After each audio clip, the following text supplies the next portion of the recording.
भारत ने जिन लक्ष्यों को तय किया है उसे निरंतर गति देने के लिए देश के रिसर्च इकोसिस्टम को मजबूती देना आवश्यक है। पिछले एक दशक में इस दिशा में तेजी से काम हुआ है। जरूरी संसाधनों को बढ़ाया गया है।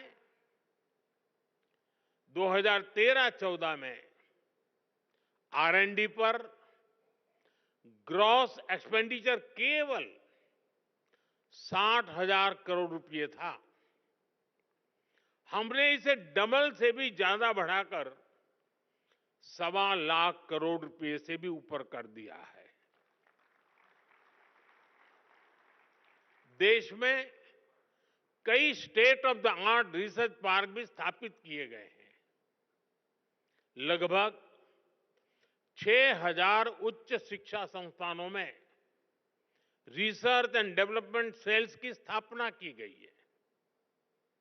हमारे प्रयासों से देश में इनोवेशन कल्चर तेजी से विकसित हो रहा है। 2014 में भारत के 40,000 के आसपास पेटेंट फाइल हुए थे। अब ये संख्या बढ़कर 80,000 से ज्यादा हो गई है। इससे ये भी पता चलता है कि देश के युवा को हमारे इंटेलेक्चुअल प्रॉपर्टी इकोसिस्टम से कितना सपोर्ट मिल रहा है।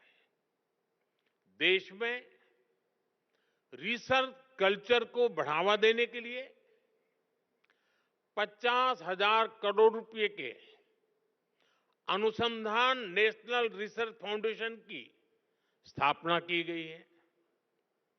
वन नेशन वन सब्सक्रिप्शन उसने युवाओं को यह भरोसा दिया है कि सरकार उनकी जरूरतों को समझती है।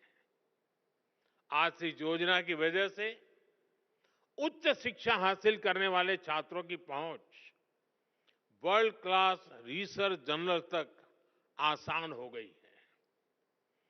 देश की प्रतिभाओं को आगे बढ़ने में कोई रुकावट ना आए, इसके लिए प्राइम मिनिस्टर्स रिसर्च फेलोशिप की व्यवस्था बनाई गई है। साथियों, इन प्रयासों का परिणाम है कि आज का युवा सिर्फ R&D में एक्सेल नहीं कर रहा, वो खुद भी R&D बन चुका है। और जब मैं कहता हूं कि वो खुद R&D है, तो मेरा मतलब है रेडी एंड डिसरप्टिव। भारत आज अलग अलग सेक्टर्स में रिसर्च के नए माइलस्टोन स्थापित कर रहा है।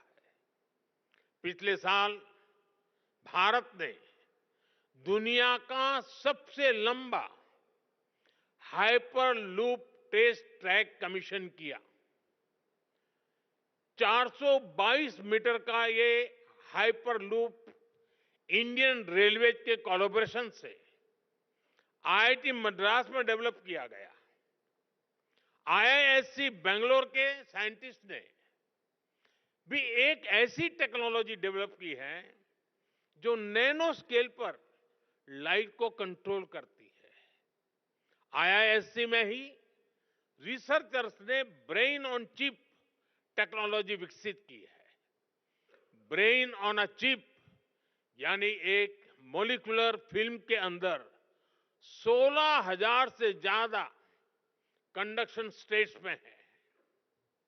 डाटा स्टोर और प्रोसेस करने की कैपेबिलिटी। कुछ सप्ताह पहले ही देश ने पहली इंडिजीनियस MRI मशीन भी बना ली है। ऐसे अनेक पाथ ब्रेकिंग R&D हैं जो हमारी यूनिवर्सिटीज में हो रहे हैं। ये है विकसित होते भारत की युवा शक्ति, रेडी, डिसरप्टिव और ट्रांसफॉर्मेटिव।